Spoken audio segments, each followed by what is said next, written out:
Então, boa noite para todo mundo que está aqui, boa noite para quem está ouvindo aí de casa.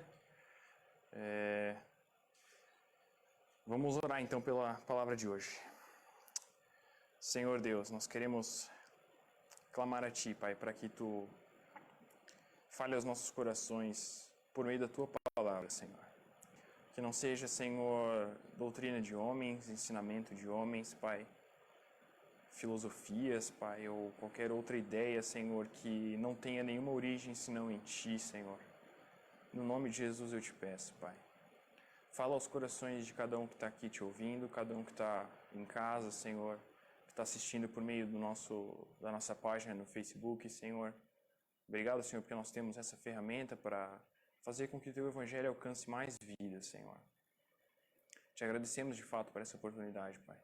Fala aos corações de cada um, Senhor, e que nós possamos, mais uma vez, Senhor, aprender de Ti, Senhor, beber da fonte, Senhor, de água que jorra para a eternidade, Pai. Que a gente possa crescer em Ti, crescer em conhecimento da Tua palavra, Pai. No nome do Senhor Jesus nós te pedimos e te agradecemos, Pai. Amém, Senhor. Então, resumindo um pouco da palavra que a gente falou semana passada, a questão da Bíblia, da necessidade da Bíblia, da suficiência da Bíblia, da clareza da Bíblia e da autoridade que a Bíblia tem. Não necessariamente nessa ordem, né, porque eu troquei, mas nesse sentido, quando as pessoas alcançam a salvação por meio da pregação do Evangelho, por meio da leitura da palavra, e isso vem por meio da palavra, o cristianismo tem alguns fundamentos que precisam ser ensinados, que precisam ser repassados para esses novos convertidos, e esses fundamentos também são encontrados na palavra. Então, a exposição de hoje é meio que uma extensão da exposição de semana passada, que reflete toda a autoridade da Bíblia, a suficiência da Bíblia, a necessidade da Bíblia, para que a gente não só aprenda a fé cristã, como também desenvolva a fé cristã, aprenda mais a respeito de Cristo, dos ensinamentos de Cristo. Então, os versículos de hoje, né? Hebreus 6, versículos 1 e versículo 2, do 1 ao 2.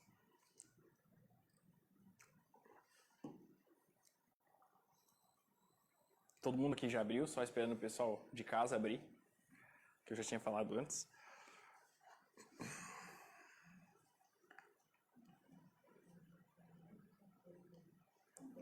Tá, Hebreus 6, de 1 a 2 diz o seguinte: Portanto, deixemos os ensinos elementares a respeito de Cristo e avancemos para a maturidade, sem lançar novamente o fundamento do arrependimento de obras que conduzem à morte, ou de atos que conduzem à morte, da fé em Deus, da instrução a respeito de batismos, da imposição de mãos, da ressurreição dos mortos e do juízo eterno. Como cada um desses fundamentos eles têm uma profundidade bem grande bíblica, e eu aprendi isso hoje estudando esses versículos, hoje não. Durante toda essa semana, a Carol sabe, foi um trabalhão fazer isso aqui, porque é de fato muito profundo. Cada um desses fundamentos tem muito a revelar a respeito das doutrinas de Cristo. E como a gente falou, como eu falei anteriormente, eles estão espalhados por todas as escrituras, mas especialmente aqui, né, o autor de Hebreus elencou eles numa ordem específica. Foi colocada nessa ordem justamente porque Deus quis assim, né? A Bíblia é a palavra de Deus, então Deus quis que assim fosse ordenado. Então, contextualizando um pouco por que eu escolhi essa passagem, ou por que o Senhor trouxe essa passagem, né, essa ideia, é que hoje em dia a gente vê muitos cristãos ou muitos evangélicos, né, assim por dizer, professos que acabam não agindo conforme os filhos de Deus deveriam agir, com um comportamento divergente daquele que a Bíblia exige. E nesse sentido que eu quero trazer um pouco desses fundamentos aqui. Esses cristãos que acabam entrando na igreja assim, sem serem fundamentados no Evangelho, eles têm ideias diferentes daquilo que o Evangelho quer colocar, daquilo que a palavra diz, né? Atitudes que acabam até envergonhando o nome de Cristo. Talvez justamente por isso. Um dos motivos, além de vários motivos, um dos motivos é essa falta de fundamentação cristã. ou até mesmo aqueles que nem se converteram, né, e estão frequentando a igreja, né? Esses dias eu me deparei com uma frase numa rede social que eu achei muito interessante, que é, vou até ler aqui, Jesus até que é da hora, o problema é o fã-clube dele. Isso é um problema sério, né, pra gente. Em dois aspectos isso é um problema sério pra gente. A gente tem convivido, a gente tem visto, de um lado, mau exemplo por parte dos evangélicos, uma conduta errada a respeito de como um cristão deve ser, e acaba causando mau testemunho diante do mundo. A gente, não a gente, né, enfim, cada um conhece a sua própria vida, mas os cristãos ou evangélicos professos, que não são verdadeiramente cristãos, acabam causando mau testemunho diante do mundo, e o pessoal que está no mundo olha para a igreja e vê, pô, tinha que ser crente, né? Sabe, a gente já ouviu essas frases, nos nossos círculos sociais a gente já ouviu essa frase. Então esse é um aspecto que a gente pode interpretar essa frase, né? Na outra, que seria um aspecto um pouco mais otimista, seria de a gente, poxa, esse povo aí trata muito sério com o pecado. Então eu não quero, o Jesus até que é bacana, né? Jesus é amor e tal, mas a igreja dele não, trata muito sério com o pecado, não pode pecar, tem que ser perfeito, não sei o que lá. Seria bom se essa fosse a realidade, né? Mas vamos assumir que na pior das hipóteses, é o primeiro caso, que a gente está dando mau testemunho, né? Muitas pessoas têm se tornado evangélicas sem calcular o preço disso, sem saber quais são as implicações que na vida de cada um que isso causa, né? Simplesmente é feito um convite para vir à igreja e aos poucos as pessoas vão se turmando, vão misturando e vão vivendo aparentemente como evangélicos, mas de fato nunca se converteram. Nunca se converteram. Nunca. Então acaba causando esse mau testemunho. Jesus exorta nesse sentido em Lucas 14, 27 e 28. Essa passagem diz assim: E aquele que não carrega a sua cruz e não me segue, não pode ser meu discípulo. Qual de vocês, se quiser construir uma torre, primeiro não se assenta e calcula o preço para ver se vai ter dinheiro suficiente para completá-la? E Cristo ainda depois, nesse mesmo versículo, dá o exemplo de qual rei que não calcula, antes de ir para a guerra, se ele pode vencer 20 mil soldados com apenas 10 mil. Então essa é a exortação para nós. Aquele que não, Jesus fala, da mesma forma, qualquer de vocês que não renunciar a tudo que possui, não pode ser meu discípulo. Então, o cristianismo, a religião cristã, por parte, né, de sermos filhos de Deus, por meio do sacrifício de Cristo, tem um alto preço a ser pago, e que muitas vezes não é dito. Justamente o cara convida, vem pro nosso louvorzão, vem visitar a igreja, vem... E não é dito realmente o preço que deve ser pago para que a pessoa se torne cristã, né? E quanto a isso, que simplesmente deslizam sorrateiramente para dentro das igrejas, atuando somente como ouvintes, ou simplesmente respondendo aos apelos, sim, eu aceito Jesus e tal, mas não considera a gravidade disso, muitos deles não têm raízes e não são fundamentados no Evangelho. Simplesmente vivem a vida, vão empurrando a vida cristã com a barriga, sem nenhuma raiz, sem nenhum fundamento sólido no Evangelho mesmo. Para que quando vem a dificuldade, quando vem a luta, não acabar, poxa, desisto. Muito difícil. Justamente porque não tem fundamento, não está fundamentado numa base sólida do Evangelho. Então, nessa passagem de Hebreus, esse é o ponto crucial ali do versículo. Ele dá vários fundamentos a respeito do Evangelho que os cristãos devem saber, que todo aquele que é novo convertido deve saber.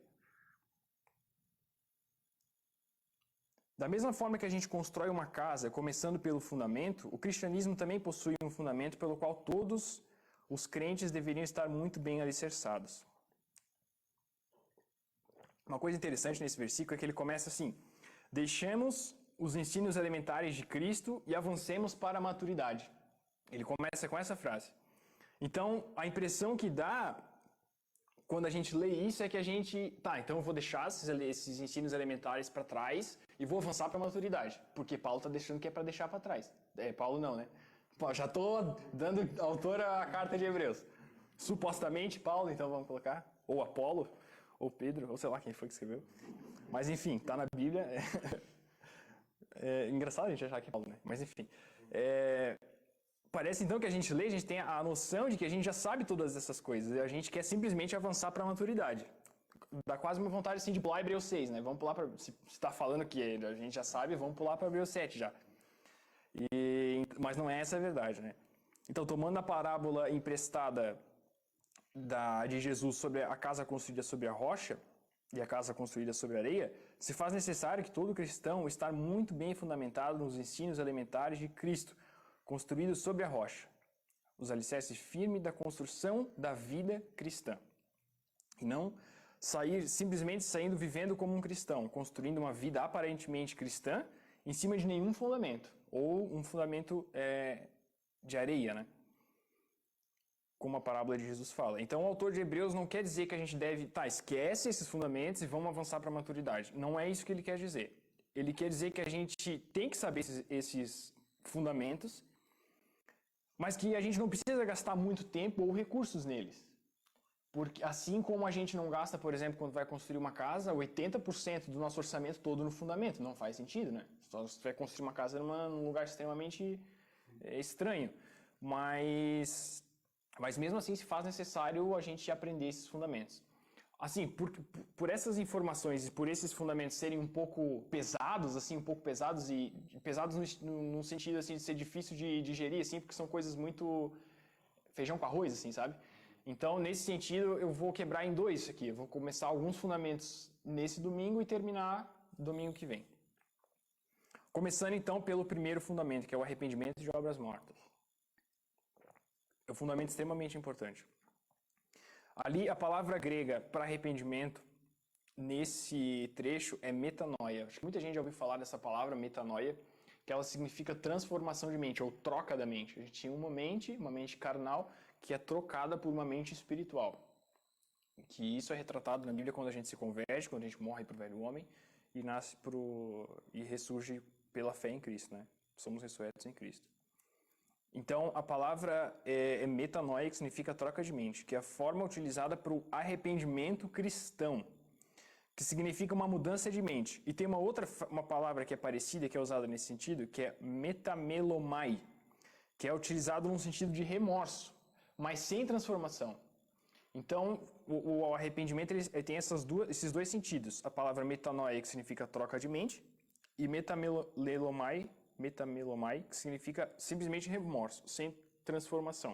Acho que todo mundo lembra de um caso muito claro de remorso nas Escrituras, que é o de Judas, quando ele percebeu que ele traiu Jesus, que produziu a tristeza para a morte, que ele se tacou do precipício, ou se enforcou, né, depende da versão, e acabou se matando de tristeza, mas produzido por um remorso, porque o arrependimento cristão, a troca de mente, ela não produz tristeza para a morte, né? Ela produz tristeza para a vida, para o arrependimento.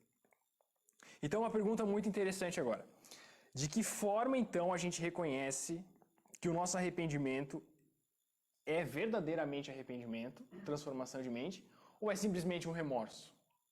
Quando a gente peca, como é que a gente sabe disso?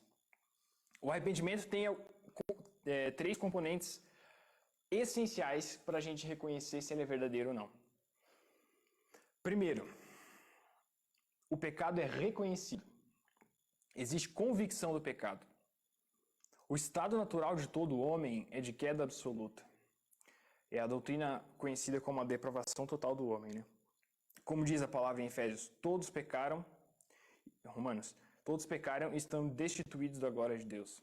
É necessário, então, portanto, que a pessoa veja e entenda que ela está em rebelião total contra Deus. E que Deus odeia o pecado e não tem parte com ele. E se Deus odeia o pecado e não tem parte com o pecado, ele não tem parte com o pecador. Isso é algo muito sério, muito grave. Então a gente precisa reconhecer o nosso pecado, ter convicção do nosso pecado.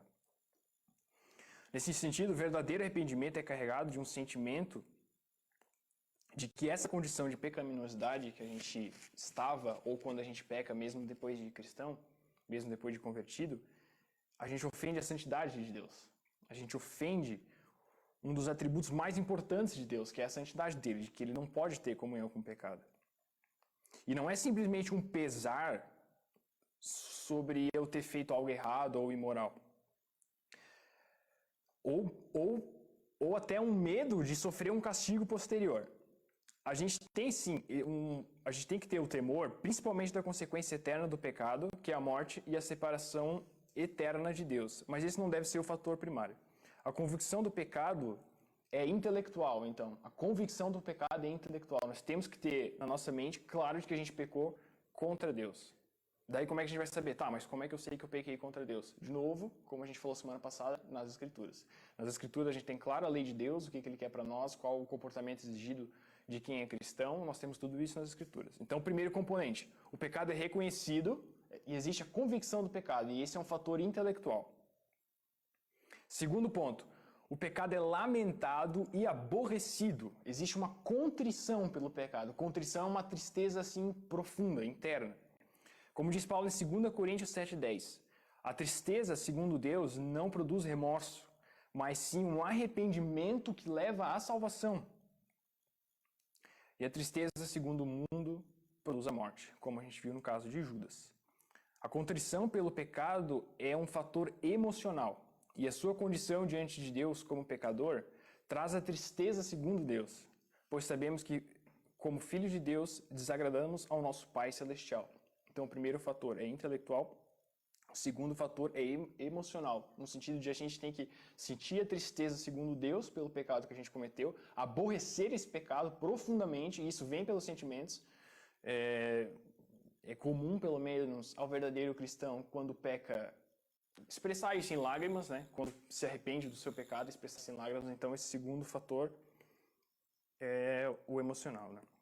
E o terceiro ponto é que o pecado é abandonado. Existe a conversão do coração. O arrependimento ele se completa, ele consuma quando o pecado é abandonado. Isso produz uma mudança na nossa conduta externa.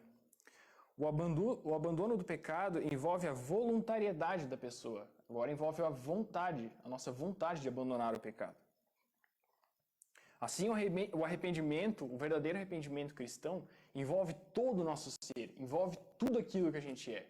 Envolve o nosso intelecto de saber que a gente é pecador, envolve as nossas emoções de a gente sentir tristeza pelo pecado, aborrecer o pecado, envolve a nossa vontade no sentido de eu voluntariamente abandonar o meu pecado.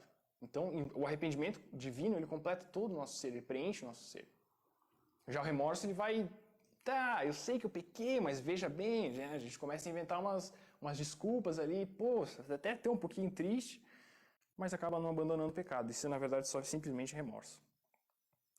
Então, apesar de se manifestar exteriormente, o verdadeiro arrependimento acontece no interior do homem, conforme a palavra metanoia significa, troca da mente, a mudança da mente.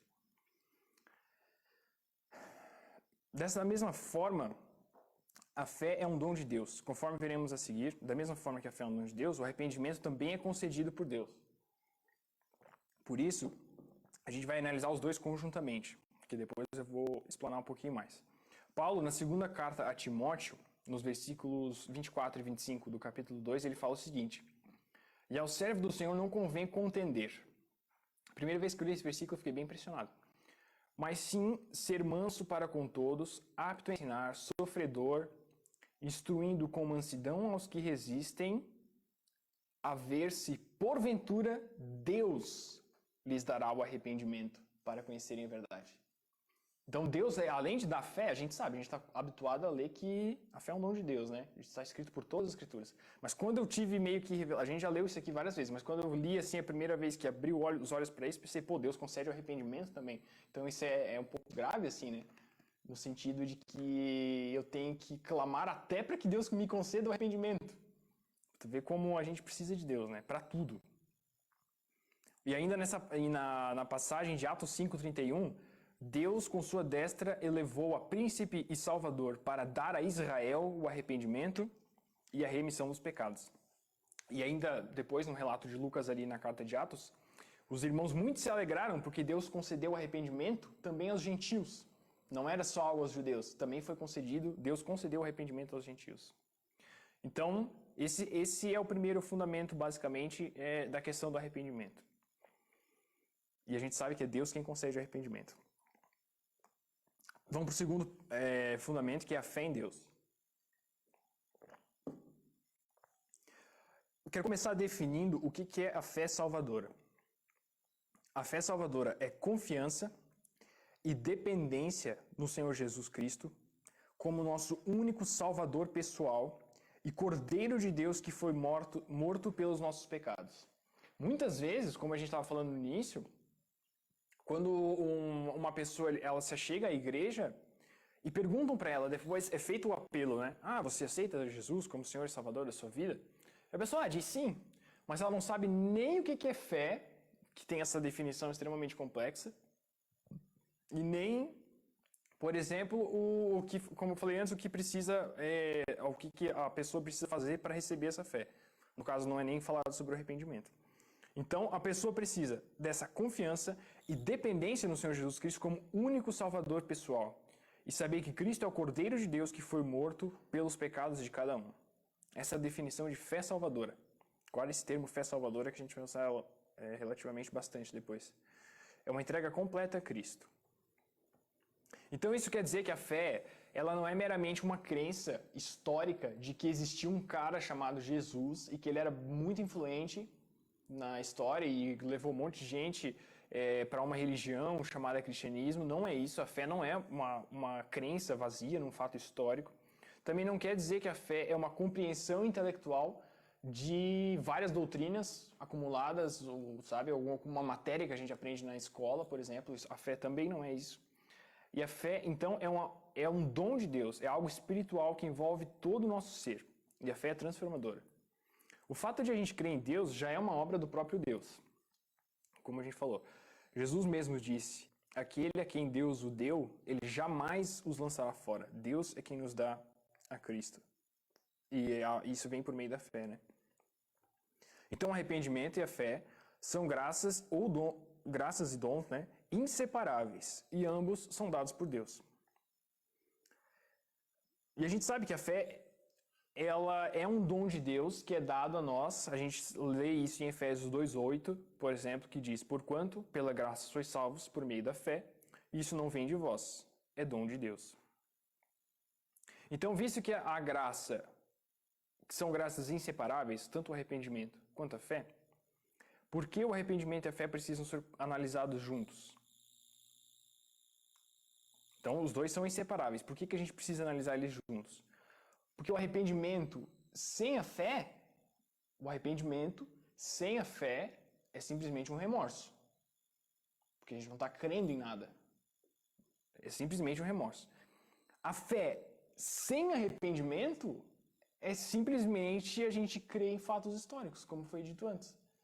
Porque a gente crê que Jesus, por exemplo, é o Filho de Deus, ele veio à Terra, mas ele morreu pelos meus pecados. Mas se eu não me vejo como pecador, vai dizer, tá, então Jesus não precisou morrer por mim, né? Porque eu sou um cara justo, eu sou um cara bom, eu pratico boas obras, então eu não consigo, eu não vejo a necessidade de por que Cristo morreu por mim.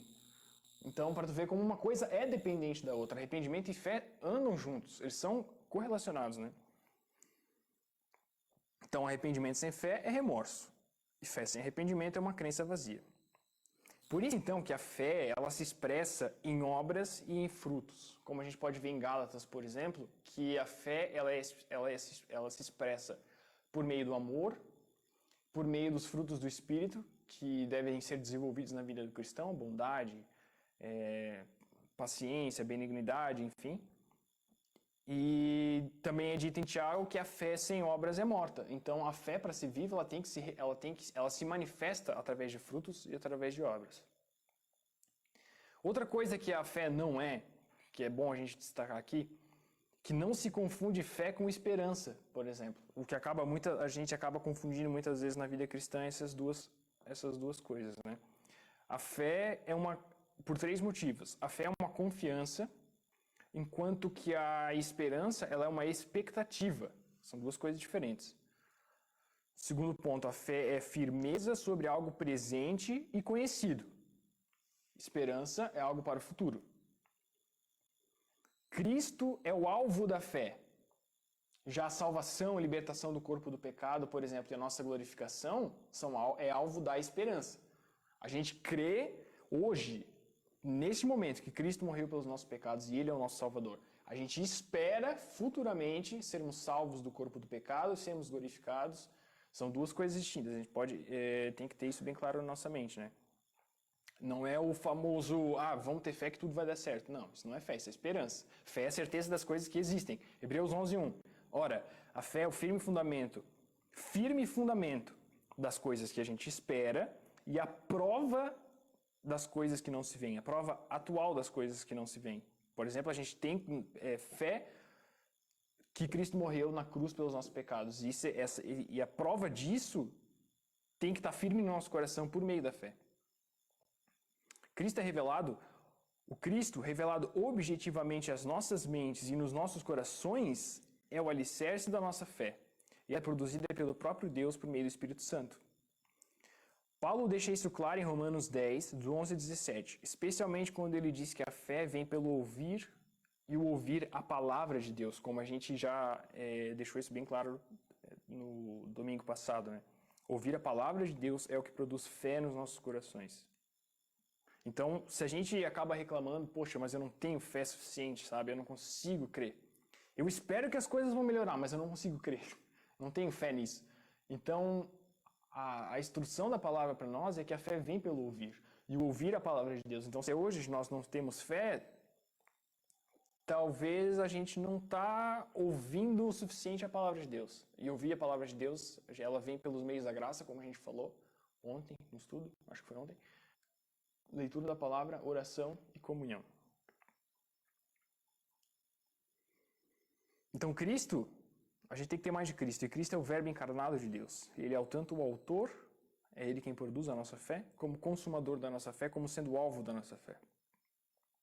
A fé salvadora é a confiança plena e dependência completa em Jesus Cristo como suficiente salvador pessoal, como a gente já definiu anteriormente.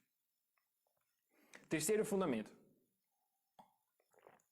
E último de hoje, eu acredito. Batismos. O assunto de batismo é um assunto que é polêmico, já foi polêmico, é polêmico, sempre foi polêmico. Por centenas de anos ele foi polêmico na igreja, né?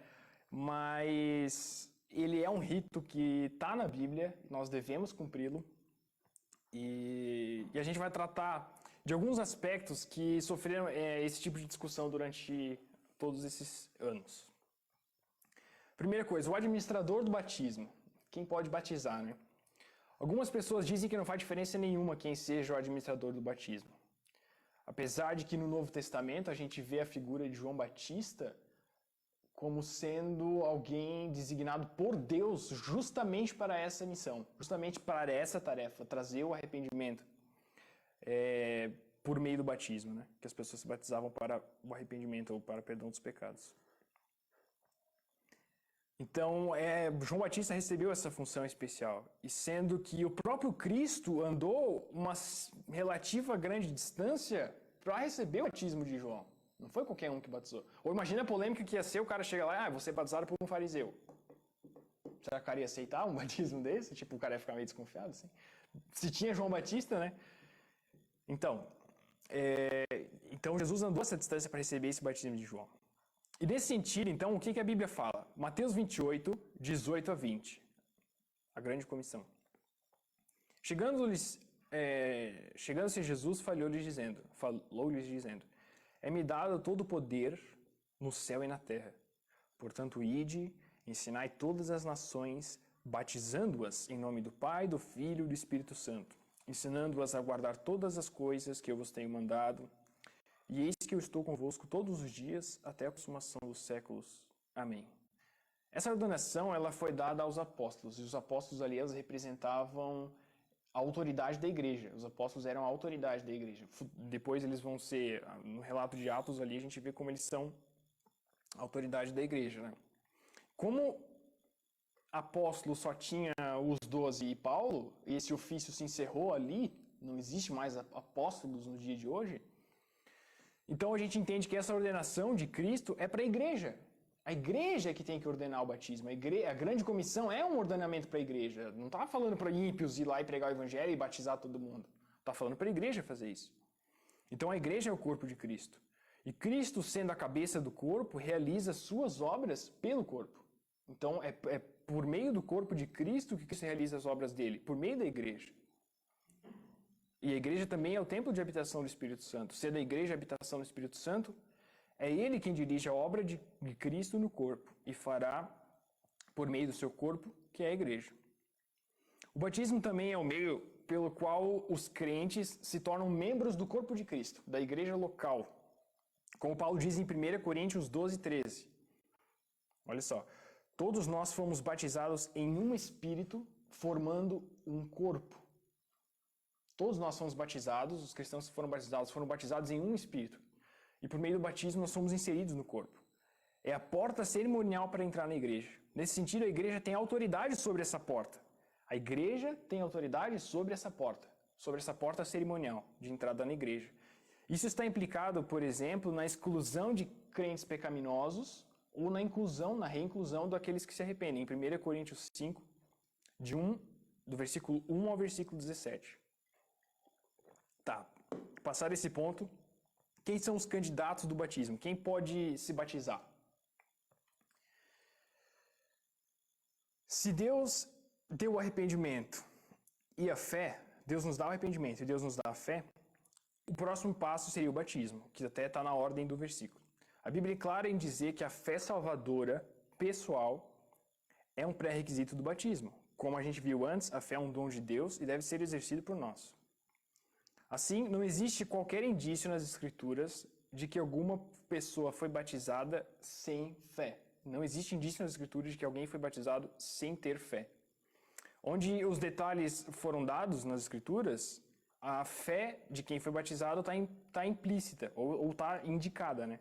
Está explícita, no caso, indicada. Atos 8, 12 e 13, por exemplo. Mas como crescem em Filipe, que lhes pregava acerca do reino de Deus e do nome de Jesus Cristo, se batizavam, tanto homens como mulheres. E creu até o próprio Simão. E sendo batizado, creu Simão, sendo batizado, ficou de contínuo com Filipe. E vendo os sinais, grandes maravilhas que se faziam, estava atônito. Em Atos 8, 37, o Filipe tem uma abordagem com Simão, com o eunuco, que é um pouquinho mais enfática. Ele diz, se de fato tu crê de todo o coração, é lícito que você se batize, né? Que você possa se batizar, ali ele fala para o eunuco. Lícito é no sentido de que é legal, permitido que você se batize, desde que você creia completamente. Desde que você creia completamente. Então é lícito que você se batize. Outro ponto, que o simbolismo do batismo em si, o que o próprio batismo significa, ele requer fé de quem está sendo batizado. Isso está claro em Romanos 6, de 2 a 5. De modo nenhum, nós que estamos mortos para o pecado, como vivereis ainda neles? Ou não sabeis que todos quantos fomos batizados em Jesus Cristo, fomos batizados em sua morte? E é isso que o batismo simboliza. O batismo simboliza a morte para o pecado e a ressurreição com Cristo. O batismo significa que a gente está abandonando a vida velha, do velho homem, e a gente está em ressurreição com Cristo, para andarmos em novidade de vida, como diz em Colossenses 2,12. Tendo sido sepultados juntamente com Ele no batismo, muito claro, no qual igualmente fostes ressuscitados mediante a fé no poder de Deus, que ressuscitou dentre os mortos. Beleza, então, qual que é o propósito do batismo agora? As Escrituras mostram pra gente que o batismo não tem eficácia salvadora. O batismo não salva. A gente sabe isso. Por que isso é evidente? Porque em todas as Escrituras fala que a salvação não é por obras, mas por fé. E o batismo ele é um rito físico, uma obra física. Então, obras não salvam. Então, o batismo não salva. Somente a fé. Então, Jesus fala em Mateus 3,15 que o batismo é o cumprimento de justiça, é o cumprimento da justiça. Então, o batismo é uma obra de justiça.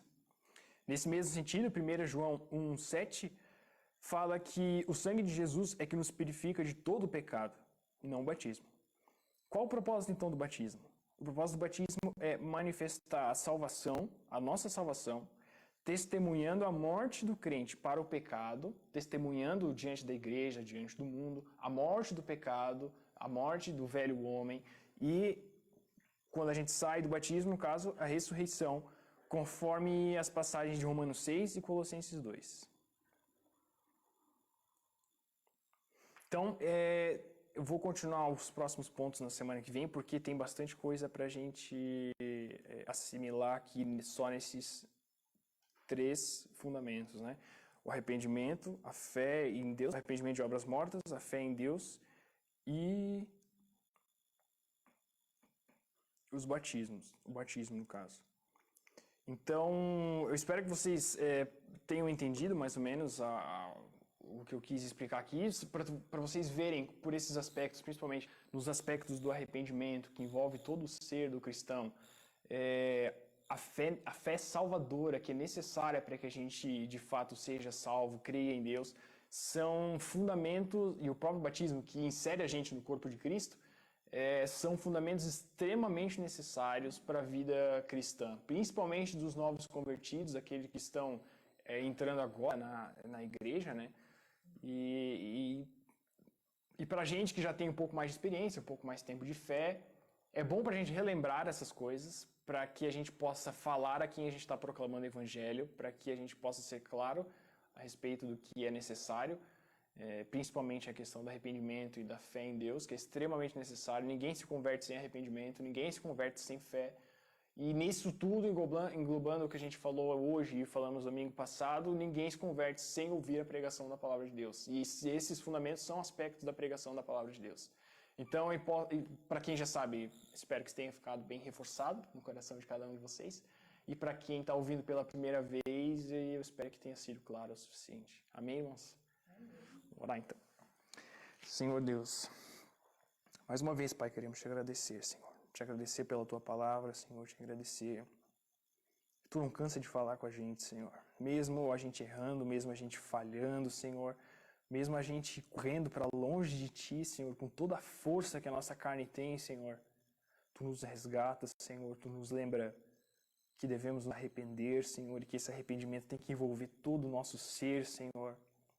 Desde, Senhor, do nosso intelecto, da nossa convicção do nosso pecado, até as nossas emoções, Senhor, de uma tristeza, uma contrição pelo pecado que cometemos, Pai. Até a vontade mesmo, Senhor, de abandonar este pecado. Senhor, o arrependimento é um dom dado por Ti, Senhor. E Tu completa tanto querer quanto realizar, Senhor. Até mesmo a nossa vontade, Pai. Tu trabalhas, Senhor, para que a gente se arrepende e se volta a Ti, Senhor. É uma obra totalmente Tua, Senhor. E nós te louvamos por isso, mas é uma decisão totalmente nossa também, no sentido de querer te buscar, Senhor, querer te ouvir, procurar, Senhor, o arrependimento, Senhor. Procurar em oração, Senhor, procurar nas escrituras, Senhor, procurar na comunhão, Pai, procurar nos meios que Tu fala conosco, o arrependimento, Senhor, a fé, e te agradecemos por isso, Pai, te agradecemos porque Tu és um Deus bom, um Deus tremendo, e Tu fala aos nossos corações. Em nome de Jesus. Amém.